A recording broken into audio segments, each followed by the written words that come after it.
350 से अधिक मेडिकल छात्र और डॉक्टर्स, 18 गट, 7000 फीट की ऊंचाई, नरसेवा नारायण सेवा का संकल्प लिए चल रहे हैं देवभूमि उत्तराखंड में। अब की बार हरिद्वार, एक ही लक्ष्य, एक ही ध्येय, एक सप्ताह देश के नाम, 1 वीक फॉर नेशन।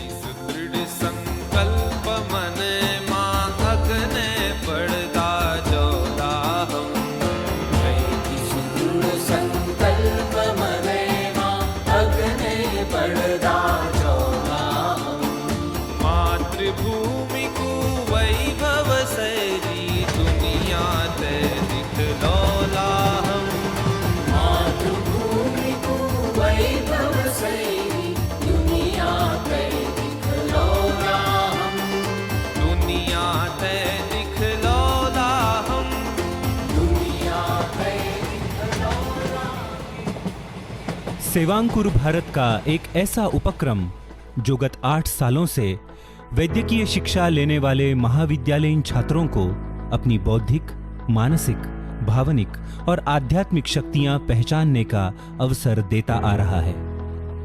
ये एक ऐसा पर्व बन गया है जो भारत के दुर्गम क्षेत्रों में सेवा भाव एवं उत्साह से मनाया जाता है। एक ऐसी सेवाभावी दुनिया जहां निरपेक्ष प्रेम और संगठन शक्ति की अनुभूति होती है।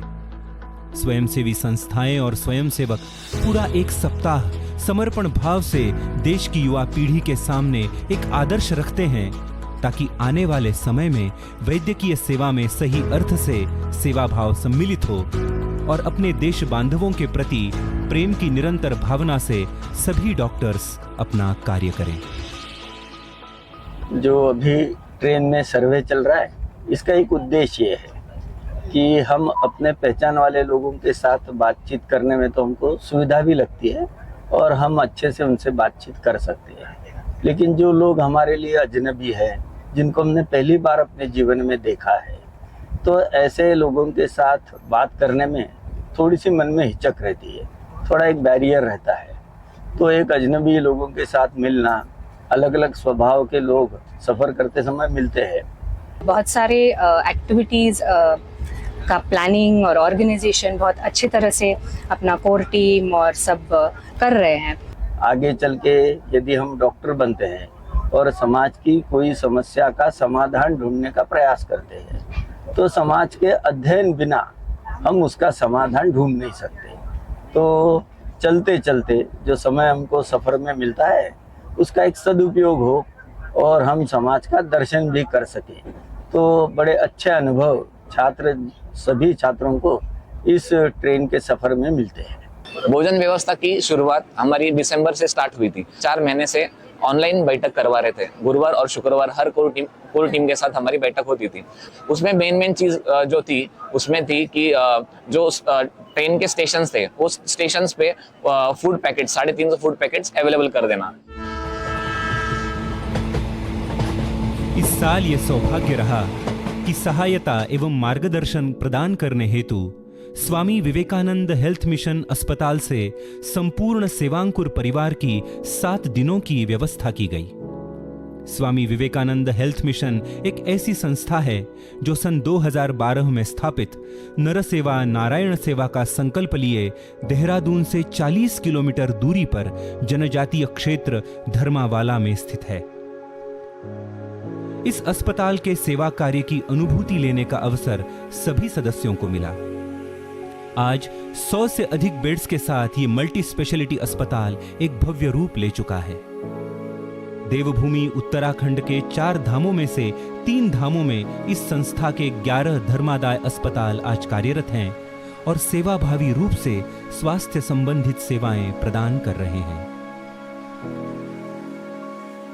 स्वामी विवेकानंद हेल्थ मिशन के डॉक्टर अनुज जी सिंघल और डॉक्टर तारा जी सिंघल इस दाम्पत्य का सेवा समर्पित जीवन हमने जाना। मानो इस युग के प्रभु श्री राम और मां सीता के दर्शन का भाव सभी को प्रतीत हुआ। उनके मार्गदर्शन और सेवा भाव में निस्वार्थ कर्म जैसे गुणों की सीख मिली जो स्वास्थ्य व्यवस्था की जीवन भर की यात्रा में छात्रों और सभी डॉक्टर्स के बहुत काम आएगी। एक सप्ताह देश के नाम इस उपक्रम का बौद्धिक सत्र एक अनोखी भेंट है।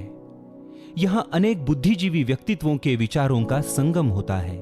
एक ऐसा सत्र जो छात्रों को अवसर प्रदान करता है कि स्वास्थ्य सेवा की दुनिया में उन व्यक्तित्वों के साथ संवाद साझा करे जो सेवा भावनाओं को उच्चतम स्तर तक पहुंचाते हैं। ऐसे व्यक्तित्वों से भेंट हुई जो व्यक्ति दर्शन से आत्मदर्शन की राह पर हमें ले चले।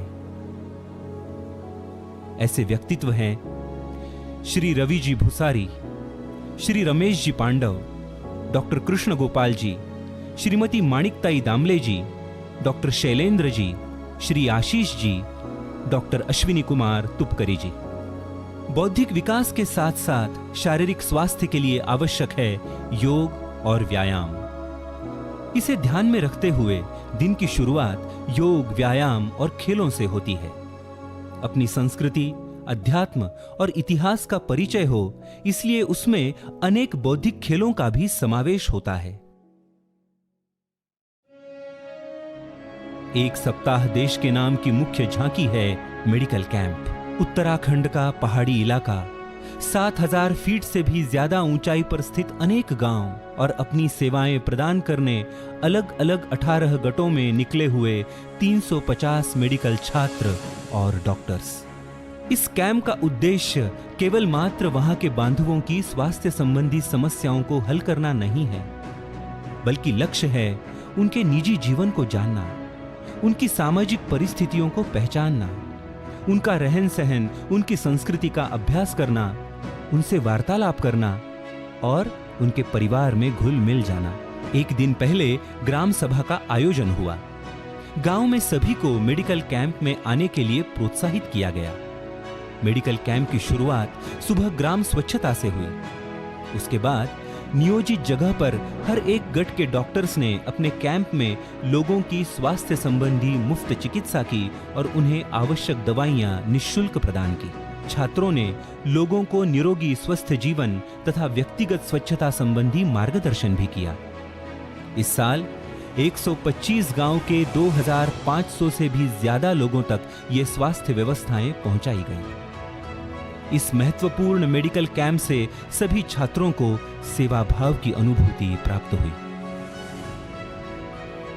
आप देख सकते हैं कि यहाँ छोटी छोटी चीजों के लिए भी लोगों को यहाँ से 110 किलोमीटर दूर विकास नगर में जाना पड़ता है, और हम अपने से कंपेयर करें तो हमारी छोटी छोटी परेशानियां भी हमें बड़ी लगती है। बावजूद ये लोग इतनी बड़ी बड़ी परेशानियां होते हुए भी मतलब हंस खिल के रह रहे हैं। जानकारी की कमी की वजह से उनके लिए ये स्वास्थ्य समस्या को पहचानना और उसका इलाज करना बहुत ही मुश्किल हो जाता है। तो इस कैंप की वजह से मैं ये जानकारी उन गांव के लोगों तक पहुंचा पाया, उन गांव के लोगों से बातचीत कर पाया, उन्हें समझ पाया, उनकी संस्कृति को जानकर मुझे काफ़ी अच्छा लगा और ये कैंप सफल रहा, ऐसा मेरा मानना है। धर्मावाला से 40 किलोमीटर की दूरी पर कनबुआ नाम का एक पहाड़ी गांव, जहां पर मेडिकल कैंप की जिम्मेदारी मेरे टीम के साथ थी, वहां पर उन्होंने हमारा स्वागत उनके पारंपरिक वेशभूषा में, उनके पारंपरिक संगीत नृत्य से उन्होंने हमारा स्वागत किया।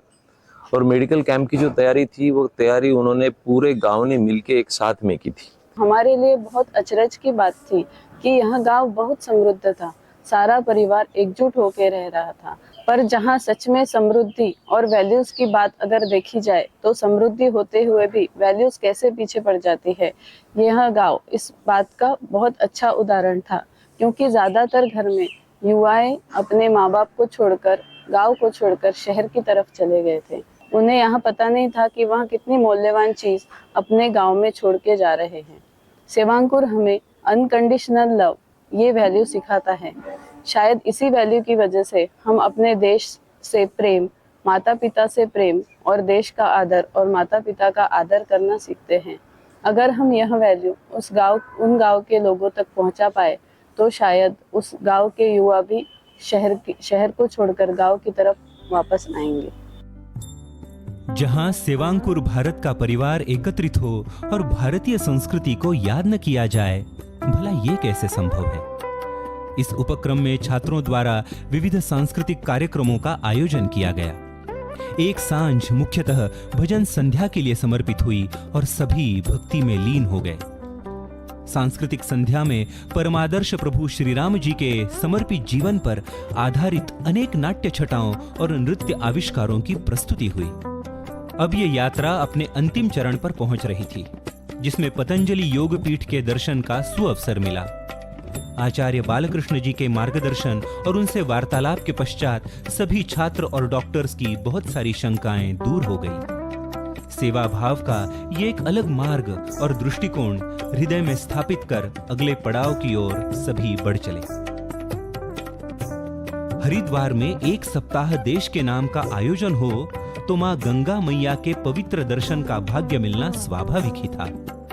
इसी पावन हेतु के साथ सेवांकुर परिवार ने हर की पौड़ी में एक साथ श्री गंगा मैया के पावन दर्शन और पवित्र गंगा आरती का लाभ उठाया। श्री गंगा मैया में एक साथ डुबकी लगाकर पावन मां गंगा स्नान का सद्भाग्य प्राप्त किया। सालों से चलते आने वाली भारतीय संस्कृति की साक्ष्य और आध्यात्म की धारा मां गंगा की आरती और स्नान से विद्यार्थियों के मन में सेवा भाव का अंकुरित जागृत किया गया। सूर्यास्त होने से जीवन में हमेशा अंधेरा नहीं छाता। एक सप्ताह देश के नाम का समारोह सेवांकुर भारत की सेवा भाव का सूर्यास्त नहीं है। ये सूर्य फिर से उदय होगा, देश विदेशों से लेकर संपूर्ण जग को प्रकाशित कर देगा। इसी प्रकाश की उजली किरणों में अनेक नई सेवा के बीज अंकुरित होंगे। हम सब प्रण लेते हैं कि सेवा भाव के इस मार्ग पर चलते रहेंगे और इस यात्रा में सेवा के अनेक बीज बोते जाएंगे।